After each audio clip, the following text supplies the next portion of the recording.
Well, renowned journalist Glenn Beck has dropped a rather eerie warning about 2026, in which he spoke to the president just before releasing the warning to the public. So, lots of interesting information to share with you, but is something up? Should we be preparing for 2026 in ways in which we are not? I've got a lot to share with you in this broadcast, but just a quick break from my sponsor. While everyone was watching the headlines, the Trump administration released a document that could reshape the mining sector. It's real and it's happening right under Executive Order 14241. It's not just about mining, it is a national security imperative. Now, in an official report to the White House, the administration just named the Palmer Project in Alaska as a key asset for Americans' mining independence. Vizsla Copper has just acquired that project. In fact, we're talking about an estimated $3.5 billion in ground value containing the very copper and zinc and even silver that is vital for our military and our energy grid. This is a government-backed move to fast-track domestic production and even puts Vizsla trading in the U.S. under the ticket VCUFF at the center of all the action. Now, we've seen this happen recently with other Alaskan mining companies, specifically Trilogy Metals and even Nova Minerals. They got government backing, and when they got that, their shares shot up over 200%. Vizsla Copper trades in the U.S. under the ticker VCUFF and in Canada as VCU.V. They are definitely worth a closer look. Check out the link in the description box below for more information or go directly to vizslacopper.com. So just what is this warning that was shared by Glenn Beck? Well, let's go directly to the horse's mouth there on Blaze Media. And here it is. Glenn Beck warns of 3 potential economic outcomes that could drastically change America's future. Now, he goes on to state this, quote, "The end of the year economic data is beginning to come out, and to say that it's not the best might be an understatement," says Glenn Beck. There's some warning signs for 2026 and beyond. And he puts this in this video, but kind of gives a summarization of these warning signs. But here's the first one that he states. He says, number 1, a K-shaped economy, right? A K-shaped economy, Glenn explains, happens when the rich get richer while the middle and lower class suffer. They lose jobs. They're priced out of basic goods and services. And in the case of young people now just hitting the workforce, they fail to achieve the American dream and own any kind of property, he explains. Now, I can't say that that's necessarily wrong, because I've got kids, in their early 20s, and they're finding it really hard to get a job, to get their feet on the ground, to afford any kind of rent. They're really priced out of the market. And it is causing this kind of K-shaped economy, right? And this, by the way, is why a lot of young people are turning to communists like Zoran Mandami, who just got elected the mayor of New York. And then, of course, this young woman, if you don't know, but she's a Democrat socialist, Katie Wilson. She was just elected mayor of Seattle as progressives win down ballot races. So she won. And then a lot of progressives down the ballot there also won down ballot. So we're seeing this radical shift of a lot of young people priced out of the market, kind of leaning on these promises by these socialist communists, promising them all these goodies. We're going to freeze rent. We're going to give you grocery stores run by the government. We're going to make things cheaper. We're going to give you free bus rides and free childcare and free everything. And so they're like, yeah, I need free. I can't afford anything, right? And this is that big shift, I think, that Glenn Beck is talking about, and one that is really worrisome. But the problem is, a lot of these socialist candidates, they're not going to get these goodies, not going to be able to get these goodies that they're promising. You don't have the money in the system unless you actually tax the middle and lower class. You're not going to get there, right? He can scream all he wants, Zoran Mandami, oh, we're going to tax the richest of the rich. But what happens when the rich leaves and he has no money in the pocket? And then Kathy Hochul isn't even on the same page as Zoran Mandami, right? And this is happening in a lot of areas. So they come in with all these promises, they get elected, and they're not going to be able to follow through. And this is going to really anger their base in the long run. And which is why I think, for New York, I think this is going to be a big slap in the face for them if he actually does get some of these policies forward. But you're about to see a mass exodus in New York, especially if he wins on his freezing rent deal. But these are the kinds of things that are happening because the youth are in a straight up panic regarding the economy, right? So there's that. Well, number two, a second thing Glenn Beck says is the other outcome is this.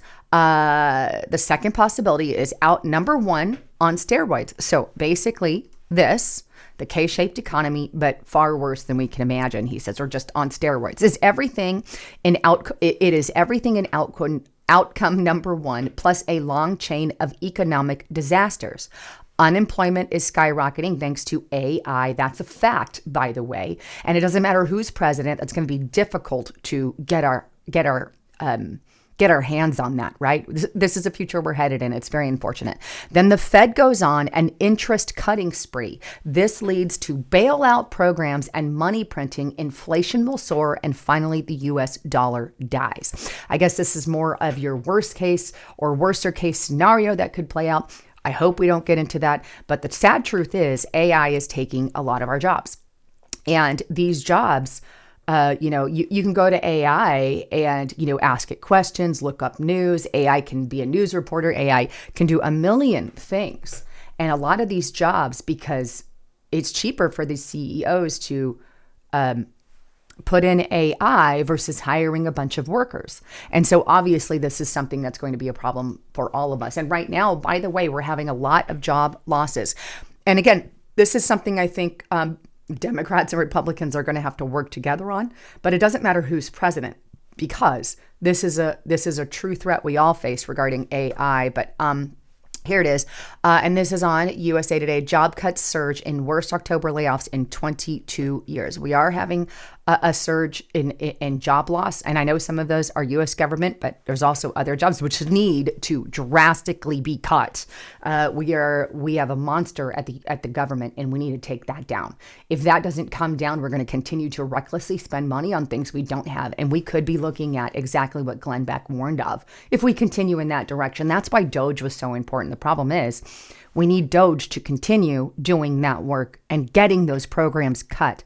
But Congress is like pulling freaking teeth because they're so paid off by lobbyists. So my suggestion is we need to get rid of the lobbyists and get some term limits there in Congress. But that's just my 2 cents. The third thing that he talks about on Glenn Beck, and the third outcome is this: weather the storm, thrive in the revolution. And I think this is where Trump is trying to take us. And if he succeeds, we could go there. But he says this: a third potential outcome, says Glenn Beck, is that we are seeing right now with the economy is just temporary pain. It's plausible that every economic slump is something the Trump administration has been preparing for. And then he says, I just got off the phone with the president yesterday, which means he did that before the printing of this article, right? And we spoke about that specifically. And Trump's response, I got it. He means, in other words, Trump is saying, okay, I know what's going on. I know what the economy looks like. I know where I want to go with it, right? I got this. We're good. But he goes on to state this: he knows we're on the brink of major societal change, but a new economic global system is now being built by him. And all of the levers are being pulled to ensure we remain resilient for the change that is coming. And he says change, whether we like it or not, it's inevitable, right? We're at the threshold of another industrial revolution. So this is where another option of where we could be headed. And here's the deal. So there's people out there who don't like what Donald Trump is doing with tariffs. I for one, think the courts need to just stay out of it. Donald Trump is succeeding on these tariffs. I'm a supporter of that. I understand, like we're seeing right now, there's going to be temporary issues with the economy, but we can't continue to get reamed out our rear ends and pay quadruple the tariff prices as everybody else in the entire world. It's stupid. It's socialism. And I'm done with the socialism mentality where the rich pay more, the rich countries pay more than the poor countries. And it's destroying our economy, especially right now when we're trillions and trillions and trillions of dollars in debt. Right? Technically, I wouldn't consider us the richest countries if you take all the debt. I mean, we're talking billions on each of our heads because of this debt. And we're just ignoring that problem over and over again. And what Donald Trump is trying to do, I believe, is he's saying we have to do something radical to take care of this. One of those things is tariff. Here's other ways that, no tax on tips, and no tax on Social Security. Here's ways we can help the American people take a little hit in certain areas of the gap and the government and fill it in with the gaps in the tariffs, right? And so it's a really smart thing that he's doing, but the mainstream media is going to take it and be like, hey, this guy's destroying our country, which is exactly what they're doing because they all have Trump derangement syndrome and they don't care about anything but getting Trump. Ultimately, I do believe that we could weather the storm and thrive in this Trump revolution, if you will, if we can hold through the ride. And this, by the way, I really enjoy. I don't like what Donald Trump is doing right now with some of the visa stuff, right? I think we need it, right? But I think there needs to be things in place for these HB1 visas, for example. Let's consider Americans first. And if those have been exhausted, then happily go to the HB1 visas and go from there. I don't want all our jobs being shipped overseas, but there are instances, and I'll be really honest with you, where a lot of these companies are like, we tried. We don't have any Americans with said jobs because a lot of this new generation has been strictly involved in wokeism and these colleges have just went to crap. And they're getting these crappy degrees that mean nothing, that aren't paying out in the end, right? So Donald Trump's, the CEOs are like, we don't have anybody to hire, so we have to use HB1. But it should come with a list of credentials. You've exhausted trying to hire Americans first, then bang, go to HB1 visas happily. I think there's a happy medium with all of that. But anyway, wanted to share that warning. I love what Glenn Beck does. Very interesting work.